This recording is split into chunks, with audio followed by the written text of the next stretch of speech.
और यहाँ पर आप खंड विकास अधिकारी हैं। समय समय पर यहाँ पर जब से ब्लॉक प्रमुखी का चुनाव हुआ, प्रतिनिधि को लेकर विवाद बढ़ता रहता है।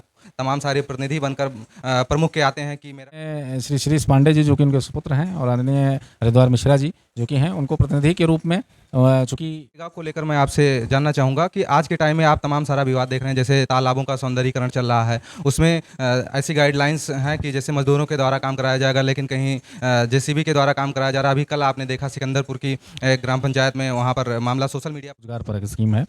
इस स्कीम के माध्यम से हमें अपने गांव के रोजगार लोगों को, जिन लोगों का जॉब कार्ड बना हुआ है, उनको रोजगार देना है और मशीन का इस्तेमाल इसमें से प्रतिबंधित है। किसी भी तरीके से इसमें अनुमन्य नहीं। माध्यम से भी अनुरोध है कि मनरेगा के स्वीकृत कार्यों में कहीं भी मशीन लगती है तो आप हमको सूचित करें, उनके खिलाफ कार्रवाई होगी। और जैसे खंड विकास अधिकारी के जो पद हैं वो उतने खंड विकास अधिकारी हैं नहीं जनपद में।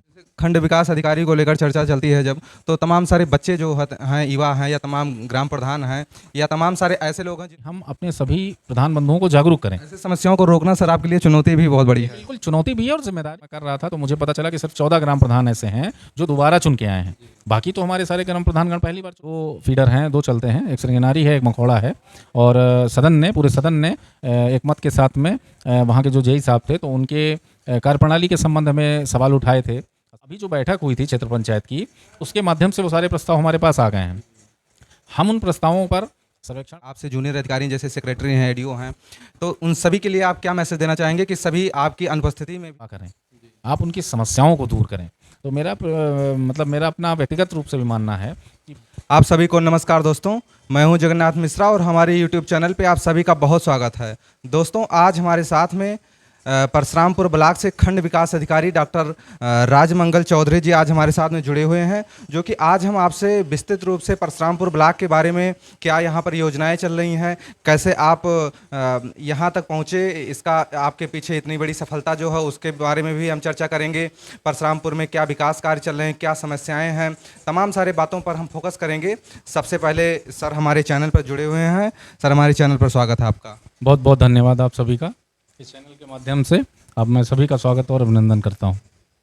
सबसे पहला प्रश्न मेरा यही है सर कि मैं आपका परिचय जानना चाहूँगा कि कहाँ से आपने पढ़ाई किया और जो आपकी स्टूडेंट लाइफ रही उसके बारे में थोड़ा सा आप बताइए। मेरा नाम डॉक्टर राजमंगल चौधरी है। मैं जनपद बस्ती में जनपद भूमि संरक्षण अधिकारी के पद पे कार्यरत हूँ। खंड विकास अधिकारी परशुरामपुर का अतिरिक्त प्रभार मेरे पास में है। और जहाँ तक शिक्षा का सवाल है तो मैंने अपनी शिक्षा जो है वो ग्रेजुएशन की, पोस्ट ग्रेजुएशन की, और चूँकि मैंने डॉक्टरेट भी किया है तो एग्रीकल्चर से और जेनेटिक्स और प्लांट ब्रीडिंग में मेरी पीएचडी है। शोध का जो विषय है वो मेरा है। और ये शिक्षा मैंने चंद्रशेखर आज़ाद कृषि एवं प्रौद्योगिक विश्वविद्यालय कानपुर से ग्रहण की है। सर अभी आपने बताया कि खंड विकास अधिकारी का मेरे पास अतिरिक्त प्रभार है। अगर कहीं भी बस्ती जनपद में या खंड विकास अधिकारी की चर्चा होती है तो उसमें राजमंगल चौधरी का सबसे पहला नाम आता है कि बड़े तेज तर्रार अधिकारी हैं, और आपको अतिरिक्त प्रभार भी इसीलिए दिया गया है, तो कहीं ना कहीं आपकी बड़ी सफलता है। जी देखिए, चूँकि हम सरकारी सेवक के रूप में हम लोग ज्वाइन करते हैं और हमारा मूल उद्देश्य जो होता है वो होता है कि हम सरकार की योजनाओं को जनता तक पहुंचा सकें। वो उसके रूप कोई भी हो सकते हैं। जैसे चूँकि मैं कृषि विभाग का अधिकारी हूँ तो मेरी जिम्मेदारी है कि कृषि विभाग की जो भी स्कीमें चल रही हैं, योजनाएं चल रही हैं, वो जनता तक, किसानों के बीच में वो मैं पहुँचा सकूँ। जब हम जनपद में काम करते हैं तो ये भी देखते हैं कि साथ साथ जब हम प्रशासन के साथ में काम करते हैं तो प्रशासन के भी बहुत सारे दायित्व होते हैं, बहुत सारे कर्तव्य होते हैं, उसका भी निर्वहन हमें करना पड़ता है। चाहे वो लॉ एंड ऑर्डर के रूप में हो, चाहे वो विद्यालय में परीक्षा का विषय हो, चाहे चुनाव का विषय हो, या फिर कभी कभी चूँकि जिस तरीके से पद हैं, जैसे खंड विकास अधिकारी के जो पद हैं वो उतने खंड विकास अधिकारी हैं नहीं जनपद में, तो जनपद स्तरीय अधिकारियों के माध्यम से जो है वहाँ पर जो विकास की योजनाएं हैं उसे चलाने के लिए फिर अतिरिक्त प्रभार के रूप में भी जनपद स्तरीय अधिकारियों को कार्यभार दिया जाता है। तो उस रूप में भी ये जिम्मेदारी मिली है और मेरा प्रयास है कि मैं अपनी क्षमता के साथ मैं इस पद के साथ न्याय कर सकूं। जैसे खंड विकास अधिकारी को लेकर चर्चा चलती है जब, तो तमाम सारे बच्चे जो हैं, युवा हैं, या तमाम ग्राम प्रधान हैं, या तमाम सारे ऐसे लोग हैं जिनको बहुत ज़्यादा जानकारी नहीं रहती है, तो थोड़ा सा आप ये बताइए कि क्या इसमें कार्य क्षेत्र हैं, क्या इसके अधिकार हैं। देखिए, ब्लॉक तो विकास कहें तो एक तरीके से जो विकास खंड है या परशुरामपुर जो विकास खंड है 107 ग्राम पंचायतें इसके अंतर्गत आती हैं और एक तरीके से ये विकास का एक मुख्यालय है। विकासखंड का एक हब है जहाँ से विभिन्न विभागों की बहुत सारी स्कीमें यहाँ से संचालित होती हैं। तो एक तरीके से कहिए कि 107 ग्राम पंचायतों की जो जनता है, वहाँ के विकास की जिम्मेदारी इस विकासखंड पे है। और कोई भी आदमी जो कि गांव में रहता है, चाहे वो किसान हो, चाहे मजदूर हो, चाहे वो बेरोजगार हो, चाहे वो युवा हो, चाहे वृद्ध हो, चाहे विकलांग हो, वो किसी भी रूप में किसी न किसी स्कीम से सरकार की वो जुड़ा रहता है।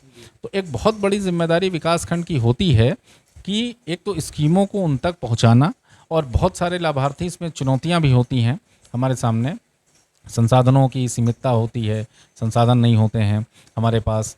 दूसरी चीज़ें भी होती है कि कभी कभी हमारे पास रिसोर्सेज के साथ साथ में हमारे पास, जब हम क्षेत्र में काम करते हैं तो अलग अलग टाइप की हमें चुनौतियां मिलती हैं। तो उन सभी से पार होके हमें अपने उद्देश्य की पूर्ति करनी होती है। और हम सभी जो विकासखंड का एक परिवार है, इस परिवार में चाहे वो हम हों या फिर हमारे सेक्रेटरीज़ हों या हमारे ग्राम प्रधानगण हों, हम सभी मिल के प्रयास करते हैं कि हम सभी जो है वो सरकार की योजनाओं को धरातल पे उतार सकें। आज के टाइम में अगर वर्तमान स्थिति चर्चा की जाए तो विकास की क्या प्रमुख योजनाएं इस ब्लॉक में चल रही हैं जो यहाँ के नागरिकों के लिए या ग्राम प्रधानों के लिए, क्षेत्र पंचायत सदस्यों के लिए जानकारी होनी चाहिए? देखिए, विकास तो शुरू होता है एक इंसान को, उसकी जो ज़रूरतें होती हैं, उसके घर की ज़रूरत होती है, उसके खाने की ज़रूरत होती है, उसकी ज़मीन की ज़रूरत होती है। तो जो बेसिक सुविधाएं जो होती हैं वहाँ से शुरुआत होती है। तो पहली चर्चा करूँ, मैं आवास की चर्चा करूँ, तो चूँकि हर किसी के लिए छत बहुत महत्वपूर्ण होती है। तो गांव में ऐसे लोग जिनके पास में छत नहीं है, अपनी खुद की छत नहीं है, पक्के मकान नहीं, उनके पास में छप्पर में रहते हैं वो लोग, इनके लिए सरकार जो है प्रधानमंत्री आवास योजना ग्रामीण, और चूँकि हमारे उत्तर प्रदेश सरकार ने, चूँकि जिन लोगों को, ऐसे लोग जिनके उस सूची में नाम नहीं है, उनके लिए सरकार ने, उत्तर प्रदेश सरकार ने मुख्यमंत्री आवास इस रूप में योजना लागू की है। और 858 परिवार जो है हमारे यहाँ प्रधानमंत्री आवास योजना के अंतर्गत लाभ पा रहे हैं। उनको हम लोग पक्की छत मुहैया करवा रहे हैं। और मुख्यमंत्री आवास में हमारे यहाँ 25 आवास ऐसे हैं जिनमें हम लोग उनको जो है छत मुहैया करा रहे हैं। इसके बाद में फिर नंबर आता है आपका, जैसे पेंशन का। गांव में बहुत सारी चीज़ें हैं, पेंशन की बात आती है। पेंशन में जो समाज कल्याण विभाग से चलती हैं, उसमें आपकी विधवा पेंशन हो गई, वृद्धा पेंशन हो गई, विकलांग पेंशन हो गई, ये महत्वपूर्ण पेंशन की हैं। इसमें हम प्रयास करते हैं, चूँकि सरकार ने एक बहुत बड़ा कार्य किया है, पंचायत भवन का निर्माण किया है, और ये लगभग सभी गाँव में स्थापित हैं। और इसके साथ साथ पंचायत सहायकों की भी नियुक्ति की है। और उसको स्थापित करने का ही मूल उद्देश्य था कि गांव की जनता को यदि किसी योजना की जानकारी लेनी है, आवेदन करना है, तो उन्हें बाहर भटकना ना पड़े।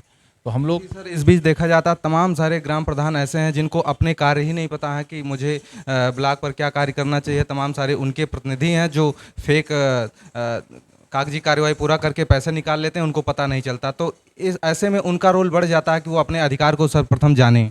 बिल्कुल ठीक है, और हमारी ये जिम्मेदारी भी है, एक खंड विकास अधिकारी के रूप में ये हमारी जिम्मेदारी भी है कि हम अपने सभी प्रधान बंधुओं को जागरूक करें। ऐसे समस्याओं को रोकना सर आपके लिए चुनौती भी बहुत बड़ी है। बिल्कुल चुनौती भी है और जिम्मेदारी भी है हमारी। चूँकि अभी विगत कुछ दिनों पहले भी हमारी क्षेत्र पंचायत की बैठक हुई, तो क्षेत्र पंचायत की बैठक के माध्यम से, जहाँ हम अपने ग्राम प्रधानगणों के साथ बैठक करते रहते हैं, सबसे पहले उद्देश्य होता है कि जो सरकार के एक तो योजनाएं क्या क्या हैं और लागू कैसे करना है।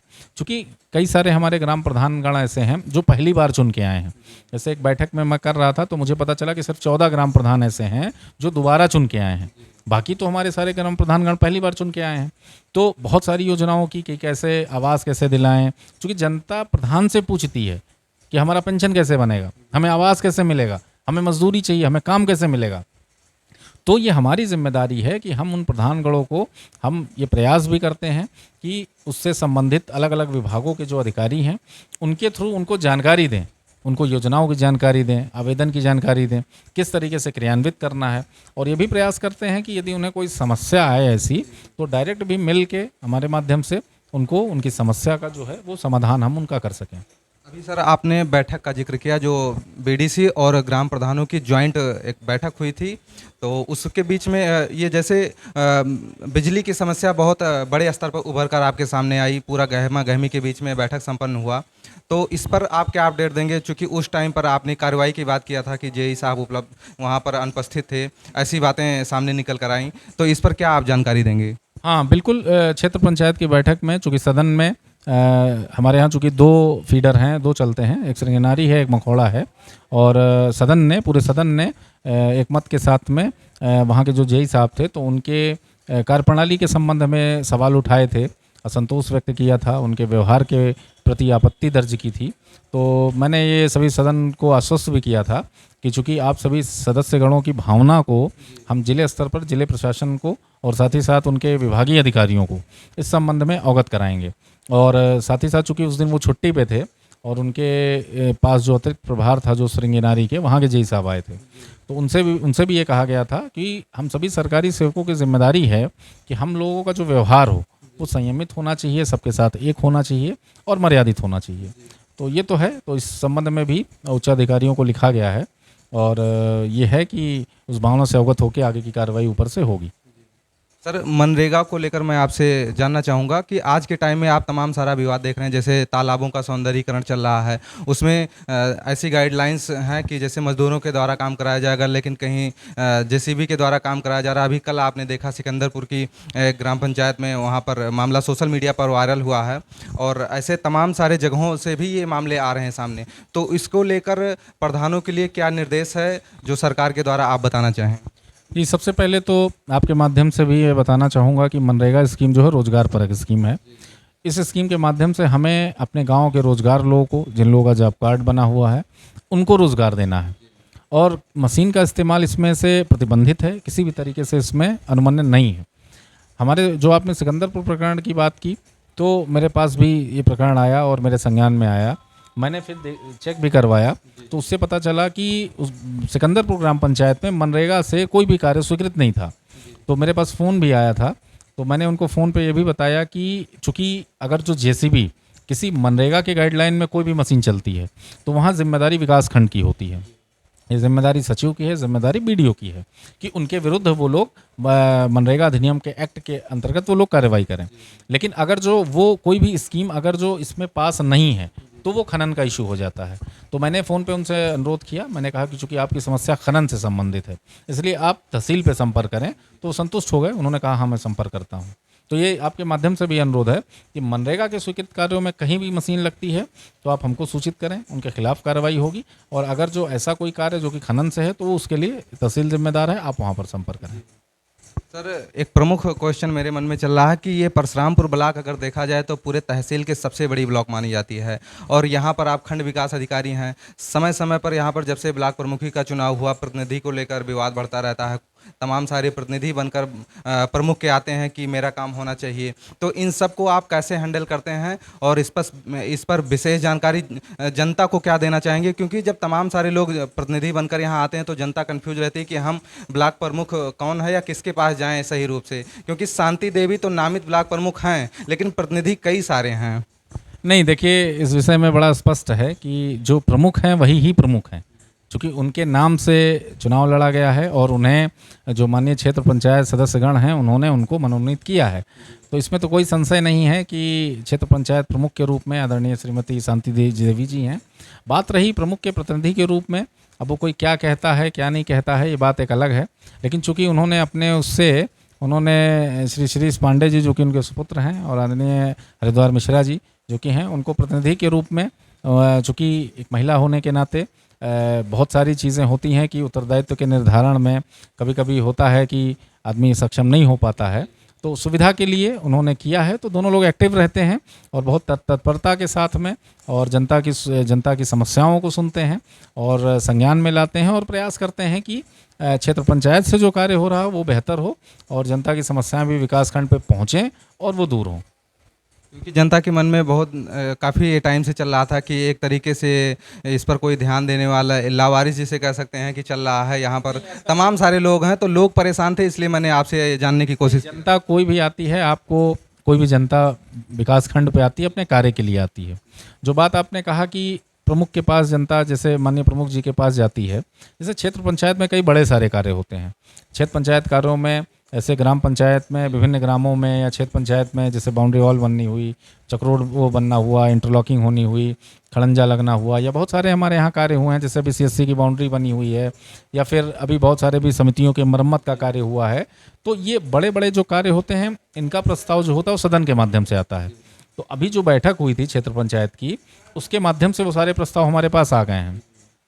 हम उन प्रस्तावों पर सर्वेक्षण कराकर, उसका मूल्यांकन कराकर, उसका एस्टिमेट बनवाएंगे और फिर उसमें वो कार्य होता है। तो वो तो अधिकार हुआ क्षेत्र पंचायत का।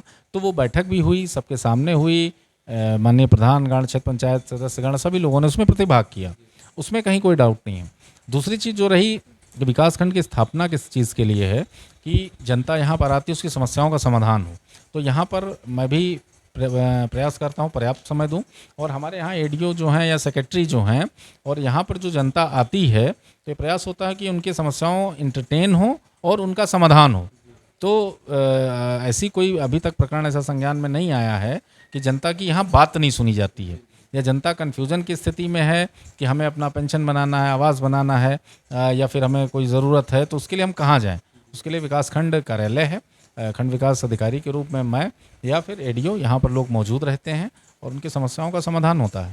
सर, अंतिम प्रश्न मैं आपसे जानना चाहूँगा कि जो भी इस विकास खंड में आपसे जूनियर अधिकारी जैसे सेक्रेटरी हैं, एडीओ हैं, तो उन सभी के लिए आप क्या मैसेज देना चाहेंगे कि सभी आपकी अनुपस्थिति में भी अच्छे तरीके से काम करते रहें, क्योंकि आपके पास और भी जिम्मेदारी है। और दूसरा, इसी के साथ मेरा प्रश्न है कि एक अधिकारी के रूप में, सफल अधिकारी के रूप में पढ़ने वाले बच्चों के लिए आप क्या मैसेज देंगे? देखिए, पहला प्रश्न है कि आप हमारी अनुपस्थिति में, देखिए एक सरकारी सेवक के रूप में मैं मानता हूँ कि बड़े बड़े सौभाग्य की बात होती है कि हम सरकारी सेवा में आते हैं, क्योंकि कितने लोगों को सरकारी सेवक के रूप में जनता की सेवा करने का मौका मिलता है, बहुत कम लोग होते हैं, और मैं तो इसे व्यक्तिगत रूप में सौभाग्य मानता हूँ। तो यदि मुझे मिली है, ये जिम्मेदारी मिली है, तो इस पद पर बहुत सारी चीज़ें और हमें मिलती हैं जो हमारा सम्मान बढ़ाती हैं, प्रतिष्ठा बढ़ाती हैं, और कहीं ना कहीं हमारे परिवार का या इनका पोषण भी हमारे इसी इसी सेवा के ही माध्यम से होता है। तो ये सुविधाएं जो मिलती हैं, इसके साथ साथ हमारा एक दायित्व भी फिक्स होता है कि हमारी जिम्मेदारियां आती हैं, हमारे कर्तव्य क्या हैं। तो मैं मानता हूं कि अगर जो आपको कोई जिम्मेदारी मिली है तो उसके प्रति न्याय करना चाहिए। आपको ये सोचना चाहिए कि ये नौकरी मिली है तो आपकी योग्यता के बल पे तो मिली है, ठीक है कि आपने कंपटीशन बीट किया है, बट इसकी मूल भावना जो है वो ये है कि आप जनता की सेवा करें, आप उनकी समस्याओं को दूर करें। तो मेरा मतलब मेरा अपना व्यक्तिगत रूप से भी मानना है कि वो करने के बाद जो इंसान को संतुष्टि उसको जो आत्म संतुष्टि प्राप्त होती है, वो बहुत बहुमूल्य होती है। तो उससे लगता है कि फिर हाँ, हम इस नौकरी के साथ में न्याय कर रहे हैं, ये करना चाहिए। और बच्चों की जो बात आपने कही, देखिए आज हम लोग भी इस कुर्सी पर बैठे हैं, हम लोग भी कभी छोटे थे, हम लोगों ने भी पढ़ाई की, पढ़ाई करके और हम आज इस कुर्सी पर बैठे हैं। तो शिक्षा एक ऐसा माध्यम है कि जिसके माध्यम से एक गरीब आदमी, एक ऐसा आदमी जिसके घर से बहुत ही कमज़ोर हो, निर्धन हो, किसी भी रूप में हो, अगर जो शिक्षा ग्रहण करता है, तो शिक्षा में ये ताकत होती है कि उसे उस स्थान पर पहुंचा सकती है जहां से वो स्वयं अपने साथ साथ अपने परिवार, अपने समाज, सभी का नाम रोशन कर सकता है। तो एक तो चूँकि परशुरामपुर मुख्यालय से आपने सही कहा कि थोड़ा सा दूरस्थ विकास खंड है, और शिक्षा का चूँकि होने के नाते यहाँ पर उस हिसाब से यहाँ पर शिक्षा का आप कह लें रिज़ल्ट जो है वो नहीं है। अब उसके कारण भी बहुत सारे हैं और इस दिशा में प्रयास भी हो रहे हैं। जैसे मैं यहाँ के कुछ प्राइमरी विद्यालयों में भी मैं गया था, तो मैंने देखा कि बहुत अच्छे विद्यालय मिले हमको। कुछ ऐसे मिले जो बहुत अच्छे नहीं भी हो सकते हैं, लेकिन कुछ मुझे बहुत अच्छे मिले। तो मुझे लगता है कि सकारात्मकता यदि थोड़ी सी है तो वो फैलनी चाहिए, क्योंकि जो भी है, कहते हैं बच्चे देश का कर्णधार होते हैं, उन्हीं को देश को आगे बढ़ाना है, उन्हीं को आगे लेके जाना है। तो यदि अच्छी शिक्षा देंगे, और हमारा ये फील्ड में भी मैं जाता हूँ तो मेरा प्रयास ये रहता है कि शिक्षा से जुड़ा हुआ जो हमारे शिक्षकगण हैं, उनको भी कहीं ना कहीं प्रेरणा मिले, कहीं ना कहीं उनको ये मिले कि ये जो कार्य है अध्ययन और अध्यापन का, वो हम किस तरीके से ईमानदारी के साथ करें और इन गरीब बच्चों को हम जो है उनको सफल बनाएं, क्योंकि इससे बड़ा पुण्य का काम कोई नहीं हो सकता है।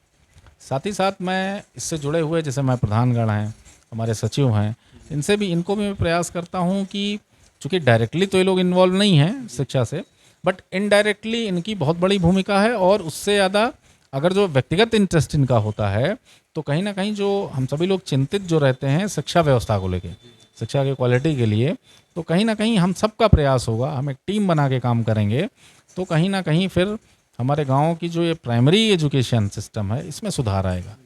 तो ये मुझे लगता है हम सबको मिलकर करनी चाहिए और हमारा प्रयास भी इस दिशा की ओर है। दोस्तों अभी तक आप सभी डॉक्टर राजमंगल चौधरी जी को सुन रहे थे, जो कि परशुरामपुर ब्लॉक के खंड विकास अधिकारी हैं, बीडीओ साहब हैं।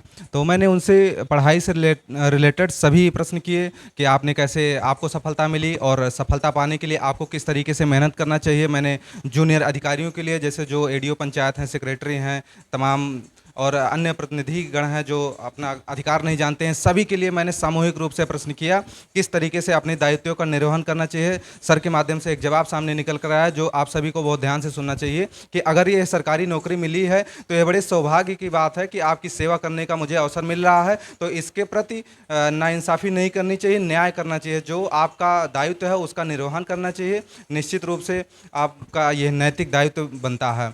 और बच्चों के लिए भी सर ने एक जवाब दिया कि आप मेहनत करेंगे, अच्छे तरीके से काम करेंगे, निश्चित रूप से आप सभी को भी सफलता मिलेगी। जो यहाँ के नागरिकों के जो ब्लॉक परशुरामपुर के जितने भी जनता है जो परेशान रहती है कि प्रतिनिधि कौन है या यहाँ पर क्या विकास कार्य चल रहे हैं, मनरेगा को लेकर जो विवाद उठते रहते हैं बीच बीच में, मैंने आप सभी के मन के अंदर की सभी प्रश्नों को सर के माध्यम से आपके मन में जो चल रहा है निराकरण किया।